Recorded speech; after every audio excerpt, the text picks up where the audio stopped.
এখনকার দিনে বেশিরভাগ অনুষ্ঠানেই আমরা একটাই রেসিপি কমন পেয়ে থাকি। জন্মদিনে বিরিয়ানি, বিয়েতে বিরিয়ানি। যে কোনো অনুষ্ঠানে আমরা বিরিয়ানিটাই প্রথম দেখতে পাই।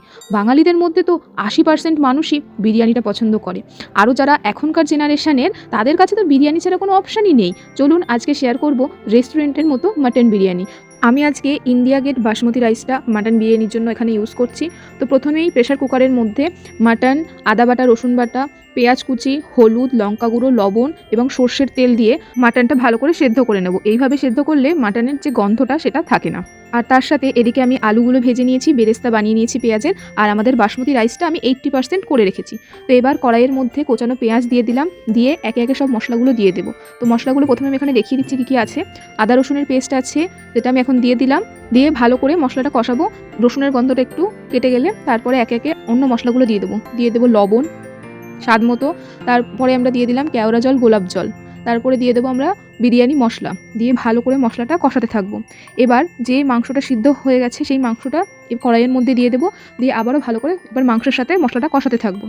একটু ঢাকা চাপা দিয়ে কষিয়ে নেব, কারণ মাংসটা অলরেডি সিদ্ধ হয়ে গেছে, যাতে মশলাগুলো ভালোভাবে ঢোকে। তো দেখুন একটা সুন্দর কালার এসে গেছে মাংসের। এবার একটু ভালো করে নাড়াচাড়া করে নিলেই আমাদের বিরিয়ানির মাংসটা রেডি হয়ে গেছে। এবার চলে আসি আমরা বিরিয়ানির রাইসের দিকে। আমি একটা বড় ডেচকি বসিয়ে নিয়েছি, আপনারা চাইলে হাঁড়িও বসাতে পারেন। তো প্রথমেই আমরা ঘিটা দিয়ে দিলাম, দিয়ে ঘিটা একটু গরম হলে আমরা আলুগুলো ভালো করে সাজিয়ে নেব। এবার আমরা লেয়ারিং করতে থাকবো বিরিয়ানির। তো আলুগুলো সাজিয়ে নেওয়ার পরে আমরা দিয়ে দেবো বিরিয়ানি মশলা, সামান্য পরিমাণে লবণ, তার সাথে রাইস যাচ্ছে। আমরা অল্প অল্প পরিমাণে রাইস দেবো, দিয়ে ভালো করে লেয়ারিংটা করে নেব। একই সেম প্রসেসেই প্রত্যেকটা লেয়ার হবে।